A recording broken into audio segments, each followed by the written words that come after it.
ئەکا عملی صالحە واتە الإخلاص لله سبحانه وتعالى. والله براکانم مستحيلة ئێمە ڕزگارمان بێت لە ڕۆژی قیامەت ئیلا دەبێ عملی صالحمانە بێت. ئێستان بەسەرهاتا خوێنینەوە سێ کەسن کە چۆن ڕێیانەکەوێتە شوێنێک تەفسیلی قسەکە لەم فەرموودەیە باسی لێوە دەکەین. عەبدوڵڵای کوڕی عومەری جێڕێتەوە و حەدیثەکە لە بوخاری و موسلمە دەفەرمێ انطلق ثلاثة رهط أي جماعة ممن كان قبلكم حتى آواهم المبيت إلى الغار فدخلوا فانحدرت صخرة من الجبل فسدت عليهم الغار فقالوا إنه لا ينجيكم من هذه الصخرة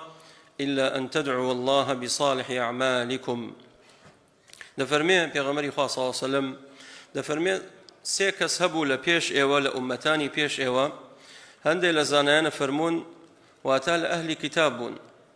لبني إسرائيل بون أم سيكسا درچون بيكو سفريشان كرت لرواياتك فرميت شون بو إيشوكار بو إبجيوي جيان بو خوان پيداكن رزقيك بو خوان بو مالو منداليان دفرمي لريقا بارانيشي بقوة دايقرت أم سيكسا چاریان نەما تاکو ئەشکەوتێکیان دۆزیەوە چوونە ناو ئەشکەوتێک. ئەم قسەیە بۆ مەشهورە قسەة ئەصحاب الغار واتە چیرۆکی هاوڵانی ئەشکەوت یاخود ئەشکەوتەکە. دەفەرمێ کاتێک چوونە ناو ئەشکەوتەکە فانطبقت عليهم صخرة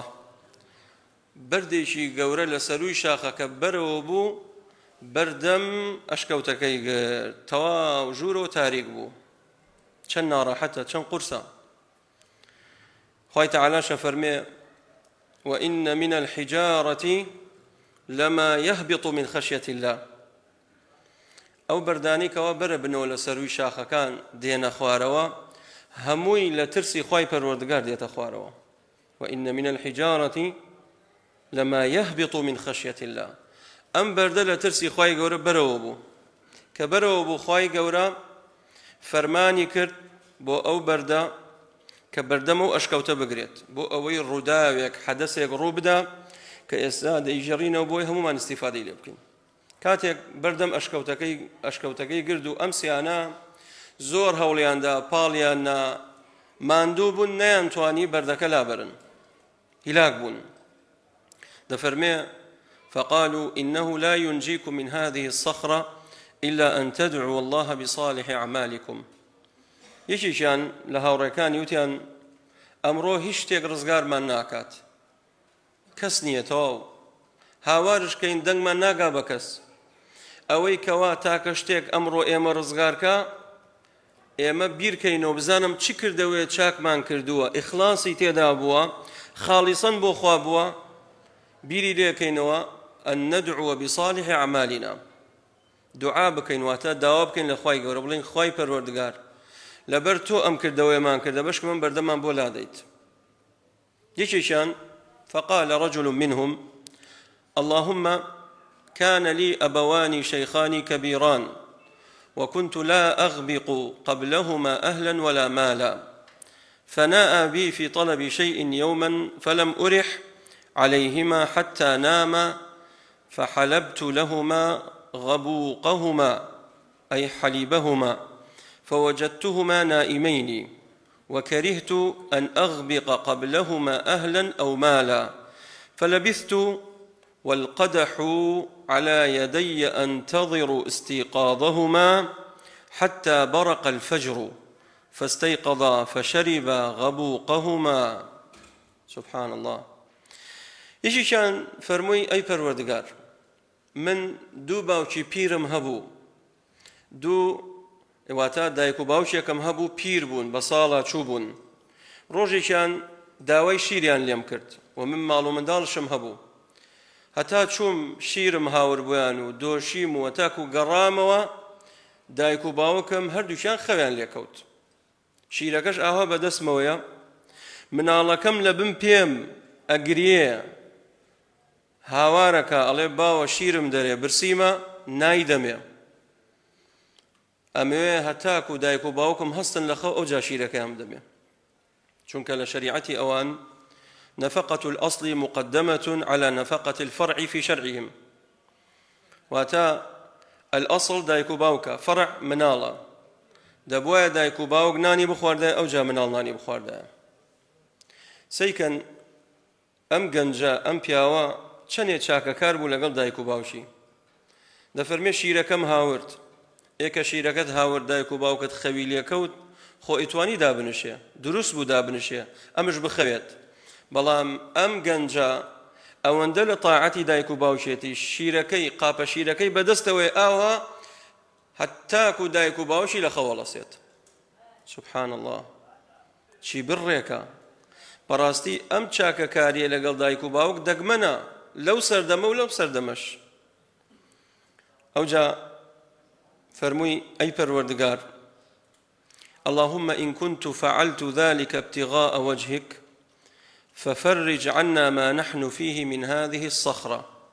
فانفجرت شيئا لا يستطيعون الخروج. فەرمووی ئەی پەروەردگار، ئەگەر من ئەم کردەوەیەم ئەم چاکەیەم لەگەڵ دایک و باوکم لە پێناو تۆ کردووە بە خاڵسی بۆ تۆ کردمە، یا ڕەبی خودایە لێتە پاڕێمەوە بەهۆی ئەو کردەوە چاکەی کەوا بۆ دایک و باوکم کردومە، ئەم بەردەمان لەسەر لابەرە بەشکم بە ئیسراحەت دەرچینە دەر و ڕزگارمان بێت. دەفەرمێ فانفرجت عنهم شيئا لا يستطيعون الخروج. بەردەکە لە شوێن خۆی تۆزە جوولایەوە، بەڵام هەوڵیاندا دەرچن نەیانتوانی دەرچن.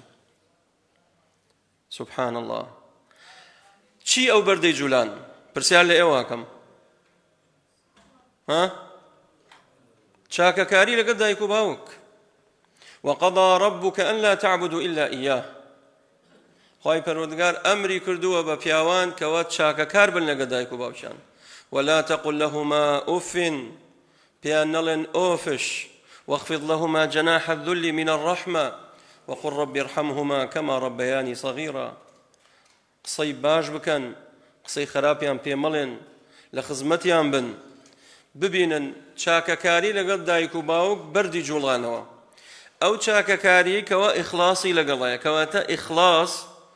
بەرد لە شوێن خۆی ئەجوولێنێت، بەرد لە شوێن خۆی ئەتوێنێتەوە بە ئیزنی خوای پەروەردگار. تۆزێ بەردەکە جوڵا بەڵام ناتوان دەرچن. ئەوەی دووەم هاتە پێشەوە. فقال اللهم كانت لي بنت عم كانت أحب الناس إلي فأردت عن نفسها فامتنعت مني حتى ألمت بها سنة من السنين فجاءتني فأعطيتها 20 و100 دينار على أن تخلي بيني وبين نفسها ففعلت، حتى إذا قدرنا عليها قالت لا أحل لك أن تفض الخاتم إلا بحقه، فتحرجت من الوقوع عليها فانصرفت عنها وهي أحب الناس إلي وتركت الذهب الذي أعطيتها. أمي دومي أندلي أي پروردگار کچەمامێکم هەبوو زۆر خۆشی مەویست، بە بەردەوام داوای فاحیشە و زینام لێ کرد کە ئافرەتەکە تەسلیمم بێ، بەڵام تەسلیم نابوو، ئافرەتەکە شەریفە بوو. هەتاکو ڕۆژ هات ڕۆژ ڕۆژت ئەم ئافرەتە محتاج بوو. ئەلەمەت بیها سەنە، واتە محتاج بوو، پێویستی بە پارە بوو. هات بۆڵای ئامۆزاکەی دەوڵەمەند بوو ئەم گەنجە، وتی یارمەتیمدا، تۆ کوڕی مامی، بەڕاستی نەبوونم نەدارم، دەستی یارمەتیم بۆ درێژکە. وتی بەمەرجێ پارەت ئەدەمێ دەبێ خۆتم تەسلیم کەی. ئیتر قسە لە بەینیان ڕوویدا هەتاکۆم ئافرەتە ناچار تەسلیمی گەنجەکە بوو. دەفەرمێ 120 دینار ئاڵتونم پێیدا. 120 دینار ئاڵتون یعنی ئەمڕۆ چەند مسقال ئاڵتونەکە؟ 120 مسقال ئاڵتون. لە بەرامبەر ئەوەی ئەم ئافرەتە تەسلیمی ئەم پیاوە بوو بۆ ئەوەی فاحیشەی لەگەڵا بکات، بەڵام ئافرەتە ناچار بوو، حەزشی لێ نەبوو و ئارەزووشی لێ نەبوو کەوا فاحیشە بکات. کاتێک ئەم پیاوە دەڵێ دانیشتم بۆی، هەر وەکو چۆن پیاو بۆ حەڵاڵی خۆی دانیشێت، ئەم ئافرەتە فەرمووی لا تفض الخاتم إلا بحقه. تخوا پەردەی کچێنی لا مەبە ئیلا بە حەقی خۆی نەبێ، واتە بە شەرعی. فاحیشە مەکە، ئەم کارە مەکە، با من عفەتی خۆم بمێنێت. دەفەرمێ کاتێک ئەم قسەی کرد یەکسەر ساردەوە بوون. فانصرفت عنها پارەکەشم پێیدا وتم لەبەر خاتر خوای گەورە من زینا ناکەم بڕۆ. پێغەمبەری خوا صلی الله علیه و سلم فەرمێ سبعة يظلهم الله في ظل يوم لا ظل إلا ظله يشيك لوانا وامرأة ورجل دعته امرأة ذات منصب وجمال فقال إني أخاف الله رب العالمين كسيك زناي شبو هالكوي بلام نيكا لبرخوا ولا لبرخوا نايكم إني أخاف الله أول الروجي قيامات لجير سيبري عشي خواي پروردگارا أم گەنجە دەفەرمی خوایە ئەگەر ئەم کارم لەبەر تۆ کردو وازم لەو کچە مامەم هێناوە لە کاتێکە زۆر دڵشم لایەتی و زۆرشم خۆشەویست چەند ساڵە هەوڵی بۆ دەم بەس بۆ ئەوەی زینای لەگەڵا بکەم و بۆشم هەڵکەوت بەڵام نەمکرد لە پێناو تۆ ئەی پەروەردگار. لەو دەقێ ئیمان دەرەکەوێت. ئێمە زۆر جار خەڵکێک ئەڵێ من زینا ناکەم بۆی هەڵنەکەوتە بۆیە زینا ناکات. ئەژینا بۆی هەڵکەوێ خوا پەنامان بدە لێی ناگەڕێتەوە. خەڵکێکی ئەڵێ من دزی ناکەم بۆی هەڵنەکەوتە بۆیە دزی ناکات. ئەو کاتەی کەوا خوای گەورە تاقی دەکاتە ئەو هەموو پارەی هاتەتە بن دەستت وەرە لێی دەرمەکە ئافرەت هاتەتە بن دەستت وەرە زینا مەکە ئەو کاتە دەرەکەوێ. لە مەوسمی حەجایە خوای تەعالا فەرمێ کاتێک حاجیان لە حاڵەتی ئیحرامان تەنالوه ئەیدیکم وەریماحکم لە کاتی ئیحرامە صید دروست نییە خوای گەورە حرامی کردو تۆ بچی صید کەیت یعنی ڕاو بکەیت بەڵام ئەو ڕۆژەی کە ئیحرامت لەبەر لە مەوسمی حەجە خوای تەعالا فەرمێت تەنالوه ئەیدیکم وەریماحکم ئەتوانن بەدەست بیگرن ئەتوانن بەڕمەکانتان لێدەن زۆر بە ئاسانی ڕاو بکەن بۆ ليعلم الله من يخافه بالغيب زانم چێ لە خوای گەورە ترسێ ڕاوەکەیان ڕاو ناکە کە خوای گەورە حرامی کردووە. ئەم گەنجە ئەو زینایی نەکردی خوایە ئەگەر لەبەر تۆ کردومە لەبەر تۆ وازم لەو ئافرەتە ئاوردو ئەم کردەوەیم کرد دەسم بۆ زینا نەبرد دەسم بۆ فاحیشە نەبرد یا ڕەبی خوایە لەم تەنگانەی و لەم تەنگ و چەڵەمەی ڕزگارمان کەی ئەو بەردە لابەری بەشکم ڕزگارمان بێت. دەفەرمێ بەردەکە تۆزێ جوڵایەوە بەڵام ویستیان دەرچن ناتوان دەرچن هێشتا ماویانە ئەوەی سێم هاتە پێشەوە. فقال الثالث اللهم إني استأجرت أجراء فأعطيتهم أجرهم غير رجل واحد ترك الذي له وذهب فثمرت أجره حتى كثرت منه الأموال فجاءني بعد حين فقال يا عبد الله أدي إلي أجري فقلت له كل ما ترى من أجرك من الإبل والبقر والغنم والرقيق فقال يا عبد الله لا تستهزئ بي فقلت إني لا أستهزئ بك فأخذه كله فاستاقه فلم يترك منه شيئا. أوي سيميان فرموي أي پروردگار روجي كان كومل كريكارم هاورت هر يكو أجري خوي أجري كريكاركم دابيان يكيشان وتي من أمره بقدر دو كس إيشم كردوه دەبێت دوو ئەجرم بدەیتێ یعنی دوو کرێم بدەیتێ کەوتینە مناقەشە وتم ئاخر چۆن ئەبێت دوو کرێت بدەمێ دەبێت وەک هاوڕەکان یەک کرێ وەرگری وتی یەک کرێم بدەیتێ وەری ناگرم و ئەڕۆم کابرا تۆڕە بوو کرێکەی نەدا پێی لێی داڕۆشت بەڵام ئەم پیاوە لە خوا ترسێت حرامخۆر نییە هەستا ئەو پارەی کردە ناو مەعامەلەی مەڕووماڵاتەوە مەڕێکی کڕی پێی ئەم مەڕە بوو بە دوو مەڕ بوو بە سێ مەڕ وای لێ هات ئەوجا زۆرەوە بوو بە مانگا بوو بە وشتر هەتاکو وای لێ هات لە مەڕێکەوە بووە دۆڵێ لە مەڕ و ماڵات و بزن و مەڕ و مانگا زۆر بووە تاکو ڕۆژێک لە ڕۆژان خاوەن کرێکارەکە بڵین کرێکارەکە خۆی هاتەوە بۆ لای ئەم پیاوە وتی وەختی خۆی ئیشم بۆت کردو پارەت نەداوە پێم قەینا پارەی کرێکەم دەرەوە ئەڕۆم وتی کرێکەی تۆ ئەو دۆڵە حەیوانەیە بڕۆ هەمووی بۆ خۆت بەرە وتی تو گاڵتەم پێکەی وتی ناوەڵا گاڵتەت پێ ناکەم ئەوە هەمووین تۆوە وتی چۆن هەمووی منە وتی ئەو کرێیکەوە بەجێ تێشت کردمە ناو معاملەوە مەڕووماڵاتم پێی گەڕی هەتاکو ئەو دۆڵە مەڕێ بۆ خۆت هەمووی بەرە بۆ خۆت حەقی خۆتە دەفەرمێ کابراش نەیکردە نامەردیار هەمووی برد و یەک بزنێکی بۆم بەجێ نێشت کابراواڵێ ئەوجا دەفەرمێ خوایە ئەگەر لەبەر تۆ لە پێناو تۆ خۆ ئەمتوانی ئەو کرێ بخۆم یان خۆم توانی یەک مەڕێکی دەمێ بەڵام من لە تۆ ترسام ئەمانم هەمووی داپێی لە پێناو ئەوەیت کەوا بە باشم نەزانی یاخود بە حەڵاڵم نەزانی ئەو مەڕانە بخۆم خوایە ئەگەر لەبەر تۆ کردمە یا ڕەبی خوایە ڕزگارمان کەی ئەم بەردەمان لەسەر لابەریت دەفەرمێ فانفرجت الصخرة فخرجوا يمشون بردك لا چوو ئەوجا کەوتنە ڕێ هەرسێکیان ڕزگاریان بوو سبحان الله بابين كومل فوائد لم قصيا باسكين يكم فائدة تعرف على الله في الرخاء يعرفك في الشدة لا خوشية لا صاغية خوي قرب ناسا لا تنغانا وشلمية ولا كاتي شدتنا راحتية خوي قورا يعرفك في الشدة خوي قرب بفرياتك بيت خوي برودقار بفرياتك بيت يا خواه فرمي عليه الصلاة والسلام من سره أن يستجيب الله له عند الشدائد فليكثر الدعاء في الرخاء دفرمي هركسيك بي خوشا لكاتي تنغانيا لكاتي نارحتيا لكاتي نخوشيا خوي پروردگار فرياي كوي او با لخوشيا خوي غرب پرستيتو خوي غور لبير نكات استا دون مندينينو يونس بيغمر عليه الصلاة والسلام خوي تعالى فرمي فلولا إنه كان من المسبحين للبث في بطنه إلى يوم يبعثون دفرمي أجر بهتا يونس بيغمر عليه الصلاة والسلام لمسبحين نبوايا أو بهتا هتاي لنوسكي حوتك أمايا بو چونك يونس بيغمر عليه الصلاة والسلام لكاتي رخاء خوشية تسبيحاتي خوايا كرت عابد بو نيجي كرت طاعتي هبو ذكري كرت بروجو أبو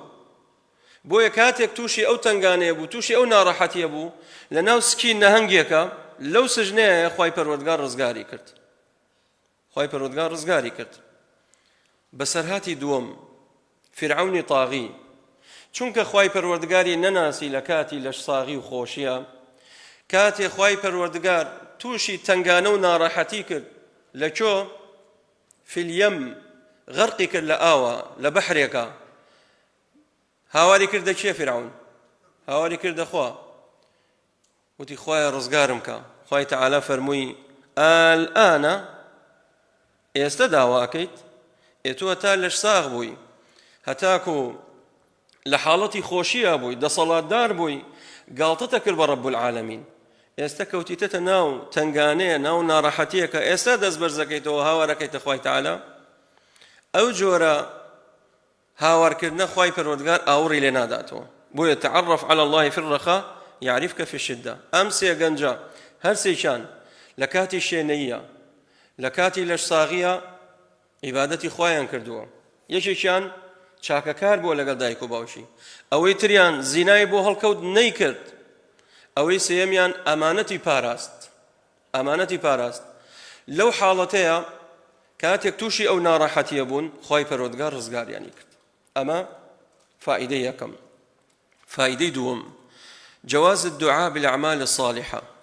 درست توسل كين بعمل صالح كان من كواتا درست دعوه بكين بلين خوايا لبر اوي ام كردويم لبيناو تو كردوا ايماني بك وبنبيك خوايا اوم بوبكي درست اما التوسل شيء مشروعه بەڵام جۆرە تەوەسولێک هەیە مەمنوعە وریابن نابێت تەوەسول کەین بە پێغەمبەران بە پیاوچاکان داوایان لێ بکەین حیوانیان بۆ سەر بڕین بڵین ئەمانە شەفاعەتمان بۆ کەن و تکامان لێکەین ڕاستەوخۆ لەوان داواکەین بەڵکو ڕاستەوخۆ بێ لە کێ داوا بکەین لە ئەڵڵاه چونکە مشرکین ئەیانوت هؤلاء شفعاؤنا عند الله وقل لله الشفاعة جميعا شفاعت بس بۆ خوایە بۆیە نابێت لە غەیری خوا داوا بکرێت یان دروست نییە خوایە لەبەر جاهی فڵانە کەس یان لەبەر جاهی پێغەمبەر یان لەبەر جاهی فڵانە پیاوچاک ڕەحمم لێکەی نابێ وا بڵێ ئەمە تەوەسولێکی بیدعیە نامەشروعە ئەی کەوەی مەشروعە چییە دروستە بە ناوەکانی خوا بە صیفاتە بەرزەکانی بۆ نموناڵی یا ڕەحمان ئەرحەمنی یا غەفار ئغفر لی یا ڕەزاق ئورزقنی بە ناوەکانی خوا خوای گەورە پێی خۆشە ولله الأسماء الحسنى فادعوه بها خوای پەروەردگار کۆمەڵێ ناوی جوانی هەیە صفاتی بەرزی هەیە ئێوە داواکەن بە ناوەکانی خوای تەعالا دروستە و دروستە بە عەمەلی صالحی خۆت دوعا بکەیت و داوا بکەیت ربنا إننا آمنا فاغفر لنا ذنوبنا خوای ئێمە ئیمانمان پێت هێنا دەی لەبەر ئەوەی کەوا ئێمە ئیمانمان بە تۆ هێناوە دەی خوای جان لێمان خۆشبی لێمان ببووری واروها تەوەسولێکی تر دروستە تەوەسولێ بکەیت بە دوعای پیاوچاکان کەسێک ڕوا بۆ عومرە بۆ حەج یان ئەهلی سەڵاحە تۆ داوای لێ بکەی بڵێ دوعای خێرم بۆ بکە دروستە ئینشاءڵڵا پێغەمبەری خوا صلی الله علیه و سلم کاتێ عومەر ڕەزای خوای گەورە لێ بێ کەوتە ڕێ بۆ سەفەری حەج بوو یاخود عومرە بوو والله أعلم فرمووی یا عومەر لا تنسانا من دعائك فرمووی عومەر لەبیرمان نەکەی لە دوعای خێر بێ بەشمان نەکەی لە دوعای خێر أما فائدة دوم فائدة سيم الصحبة الصالحة تعين على الخير هاوڕێی باش برا كانم بزانم چۆن بەرەو خێرت با لەکۆ فەهممان وەرگرت لەم قسەیە یەشێک لە هاوڕێکانیان وتی چی فرمووی إنه لا ينجيكم من هذه الصخرة إلا أن تدعوا الله بصالح أعمالكم هاوڕێی چاک لەو کاتەیە بە فریاتەکەوێت ئێگەر هاوڕێی خراپ بێت هاوڕێی خراپ کاتێ مامی پێغەمبەر صلی الله عليه وسلم ئەبوو طالب لە سەرەمەرگایە هاوڕێی خراپەکانی دێنە سەرەمەرگ لە کاتی سەرەمەرگە لە دیار سەری ئەوەستن عوتبە و شەیبە و ئەبوو جەهل ئەوانە پێغەمبەری خوا صلی الله عليه وسلم فەرمێ ئەی ماما بەس بڵێ لا إله إلا الله کەلیمەیەکە بەدەستمەوە حجەیەکە بەدەستمەوە بۆی بتوانم شەفاعەتت بۆ کەم لای خوا چونکە مامی مشریک بوو ئەبوو جەهل لە دیار سەرێتی ئەڵێ ئەتەرغەبوا عن میلەتی عەبد المطەلب ناشێت لەم ئاخر و خڕێواز لە دینی عەبد المطەلب بێنیت دینی باو باپیرانت بۆیە بەچی مرد بە مشریکی و بە کافری سەری نایەوە هاوڕێی خراپ وایە براکانم بۆیە لەگەڵ ئینسانی باشا بسوڕێنەوە والله ئینسانی باش دوعای خێرت بۆکە تەنانەت کاتێک ئەمری دێ لەسەرت نوێژەکە بەڵام هاوڕێی خراپ نوێژنەکەر کاتێک جەنازەکەت دێنن بۆ مزگەوت مسلمانان نوێژن لەسەرەکەن ئەو لە دەروی مزگەوتەکە وەستاوە خەریکی جگەرە خواردنە ئەو چی ئیسیفادەیەکی لێکەی لا تصاحب إلا مؤمنا ولا يأكل طعامك إلا تقي بۆیە هاوڵایەتی و ڕەفیقایەتی کەسێ بکەن کەوا ئیماندارن يعينك على الخير ئەوەی کەوا یارمەتی دەرتە لەسەر خێر ببینن یەشێک لەو برادەرانە چۆن وتی با دوعای خێر بکەین بۆی خوای گەورە ڕزگارماکە فعلا نەجاحەتیان هێنا و خوای گەورە ڕزگاریانی کرد خاڵێکی تر عظم بر الوالدين چاکەکاری لەگەڵ دایک و باوک زۆر گەورەیە براکانم چاکەکاری لەگەڵ دایک و باوک زۆر گەورەیە ببینن ئەم گەنجە ئەم پیاوە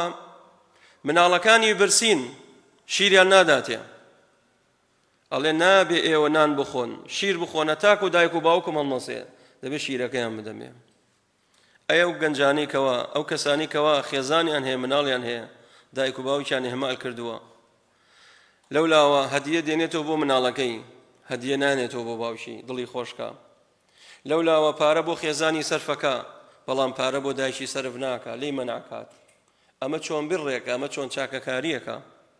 دایک و باوکت ئەگەر دایک و باوکت نەبێ تۆ چیت ئەسڵەن تۆ هەر نابوویت دایک و باوکتە هۆکاری ئەوەی کەوا تواتیتە دنیا دایک و باوکت هەموو شتێکە بۆ تۆ بەڵام ئەو مناڵی کەوا گەورا بێ ڕەنگە لە ئاخیرا هیچت بۆ نەکات بۆیە هەم خزمەتی خێزانت کە هەم خزمەتی مناڵی خۆت بکە بەڵام لەو لاشەوە خزمەتی دایک و باوکشت بکە وەکو چۆن ئەم پیاوە خزمەتی هەم مناڵەکانی کرد و هەم خزمەتی دایک و باوکشی کرد خاڵێکی تر فەرمووی يعظم بر الوالدين عند كبرهما دایک و باوک کەی پێویستی بە منداڵە کاتێک ئەچنە ناو ساڵەوە هەتاکو دایک و باوک گەنج بێ پێویستیان بە مناڵ نییە بەڵام کە چوونە ناو ساڵەوە 56 ساڵ پێویستیان بە مناڵەکەوە یارمەتی بدات پێویستیان بە پارەیە بێ پێویستیان بە قسەکردنیە بێ پێویستیان بە سەردانە بێت چونکە ئینسان کە چووە ناو ساڵە وەکو مناڵی لێ دێت وەکو مناڵی لێ دێت کەواتە خوای تەعالا فەرمێ إما يبلغن عندك الكبر أحدهما أو كلاهما فلا تقل لهما أف كواتا مشيان گرینگا خاڵێکی تر لا يقبل العمل إلا ما كان خالصا خوای پەروەردگار هیچ عملی وەرناگرێ إلا ئەوەی کەوا خاڵصە ئەگەر ئەم سێ کردەوەی ئەم سێ پیاوە کردیان ئەگەر خاڵصا مخلصا بۆ خوا نەبووە ڕزگاریان نابوو بۆیە خی گەورە و عملی قبول کردکەوە خاڵیسە بۆ ئەو خاڵێکی تر الابتعاد عن الزنا يورث الخير هەر کەسێک داوێنی بپارێزێ لە حرام زینا نەکە ئەوە ئەچێتە مل خێرایە والله ئەمما ئەوەی خەریکی فاحیشە و داوێن پیسی بێ ئەوە واللهی لە تنگانە و لە کولەمەرجی و لە ژیانێکی ناخۆشە بێت خوا پەنامان بدات ئەخیر خاڵ عیظەم و ئەدائی الئەمانە بزانن گەورەی ئەمانەت پارێزی ئەم پیاوە چۆنە و ئەمانەتەی پاراست چۆن بوو هۆکار ئەوەی کەوا خی پەروەردگار لە پێناویە بەردێکی جوڵان ئەم پیاوانە ڕزگاریان بوو ئاخیر قسەمان ماذا لو كنت رابعهم ئێستا بۆ خۆت بیرکەرەوە ئەگەر تۆ چوارەم کەس بوویتە لەناو ئەو ئەشکەوتە چی دوعایەکتە کرد چی عملێکی صالحتە بوو جواب بۆ ئەم پرسیارەش هەر کەس لە لای خۆیەتی والحمد لله وصلى الله وسلم على رسول الله وبارك الله فيكم جزاكم بارك الله